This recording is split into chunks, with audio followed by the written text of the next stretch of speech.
Ya, baik ya. Bismillahirrahmanirrahim. Assalamualaikum warahmatullahi wabarakatuh. Jadi kita akan melanjutkan materi yang baru kita ya. Ini namanya DHCP. Ya, materi baru kita yaitu DHCP. Tuh. Jadi ini materinya cuma 2 aja ya. Kebetulan memang lagi apa ya istilahnya sedikit aja gitu materinya. Cuman konfigurasi DHCP sama tes kemampuannya atau skill integration ya. Kalau untuk troubleshootnya itu tidak ada sih, nggak ada.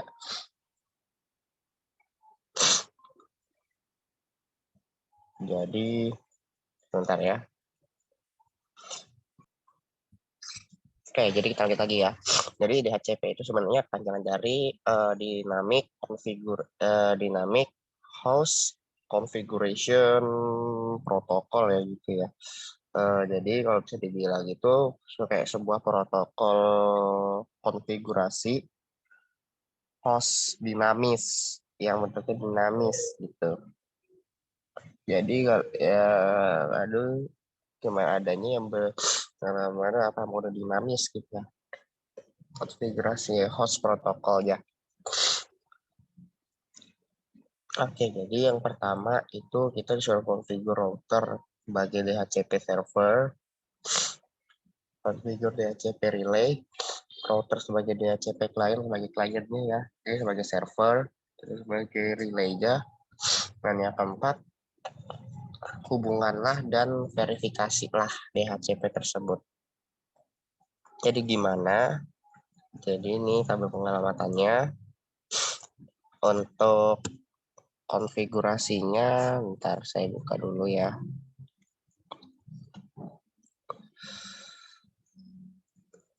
Sorry. Nomor satunya. Ya. Nah, seperti ini. Ini R2 nih. Ini R2-nya pada di sini ya. Router 2. Sebenarnya cuma router 2 aja. Router 1 dan 3 itu juga penting juga untuk dikonfigurasi. Supaya apa ya? Supaya bisa saling terhubung gitu dalam mode DHCP gitu. Ini konfigurasinya jadi seperti ini ya. Sebentar saya tulis sedikit. Nah, jadi seperti ini. Oke, jadi dia yang penting kita selalu enable configure gitu kan. Nah, baru yang penting kalau untuk konfigurasi yang namanya suatu DHCP pasti kan diperlukan namanya IP DHCP excluded address gitu. Dia seperti kayak mengkonfigurasi IP address, hanya saja kita itu menambahkan DHCP excluded. Lalu seperti ini. Ini kan contohnya kan kalau misalkan ini PC-nya di sini IP address PC kita atau komputer kita di sini belakangnya 1, maka pasti yang di jaringan itu juga ya 10 gitu. Ini salah ketik ya. Ya, jadi yang benarnya ini. Bawah ini salah. Yang ini salah ketik. Nah, untuk masalah no-nya ini yang paling tertinggi. Nah, kalau yang ini kan dia mintanya yang terendah. Ini yang terendah nih, kebetulan yang terendah. Kalau yang ini kan ini yang tertingginya. Gitu. Nah, ini yang terendah kan. Nih, dia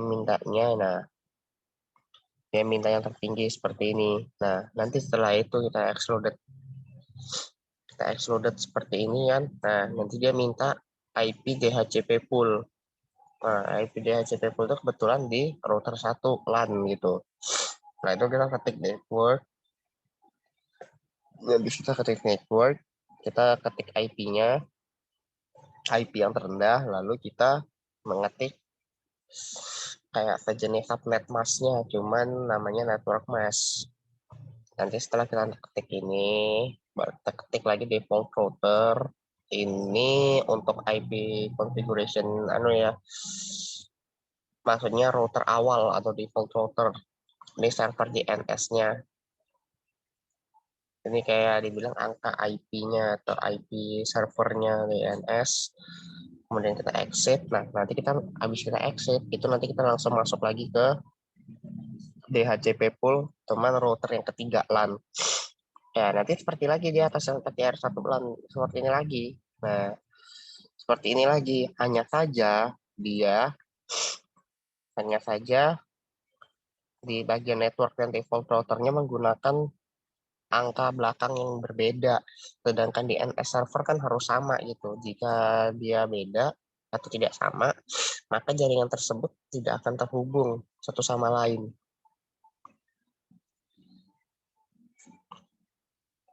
Untuk yang R2 ya.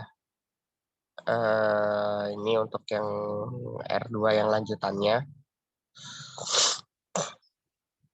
Ini yang lanjutan yang tadi ya. Nih, enable nih IP address DHCP nih, masukin interface-nya nih IP address DHCP, nah shutdown.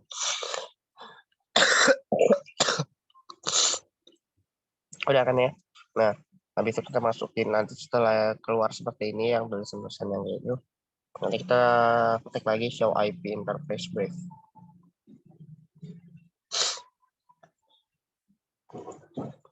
Kalau yang tadi bisa juga maksudnya diputar kembali lagi yang tadi di screenshot, di post juga apa yang tadi yang untuk konfigurasi yang awalan yang router 2 nih, nggak apa-apa sih mau di screenshot, mau di pause, mau di dua-duanya nggak apa-apa ini. Kalau sudah, nah kita lanjut ke R1. Nah, untuk R1 bentukannya seperti ini. Untuk konfigurasi R1 ya bentukannya seperti ini. Bentukan konfigurasinya R1 router 1 seperti ini ya. Sebentar saya sedikit. Nah, seperti ini saja. Sudah kan? Kemudian mau di pause, mau di screenshot atau dua-duanya juga nggak apa-apa. Nah, sudah. Ini untuk R3-nya. Nah, ini untuk R3-nya. Karena ini kalau tidak kita konfigurasi juga R1 dan R2-nya yang router 1 dan 3-nya, maka router 2 tuh nggak ada, bisa dibilang tuh ya nggak ada gunanya gitu.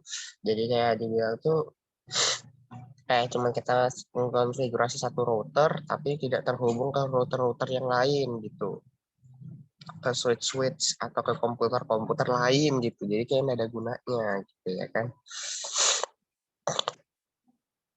Ini juga sama, konfigurasi yang sama seperti router 1, hanya saja ini angkanya beda sama yang tadi gitu. Angkanya beda dengan yang router 1. Mau di screenshot, mau di pause atau dua-duanya juga nggak apa-apa. Oke, kalau sudah,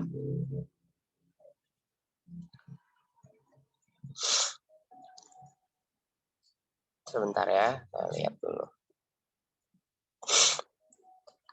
Oke, saya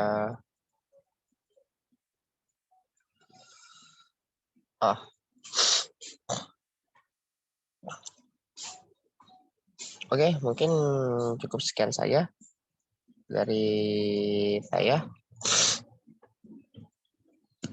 Ya gitu guys, kalau konfigurasi yang router cuman dia ini DHCP ini kalau bisa dikatakan kayak cuman mengkonfigurasi ketiga router ini saja, router pertama, 2 dan 3 gitu.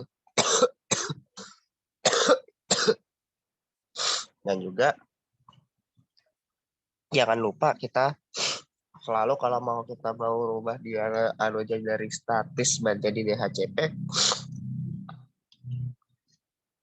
jangan lupa kita selalu buka IP configuration-nya pada nih PC, desktop, dan jangan lupa kita klik DHCP ini yang saya arahkan.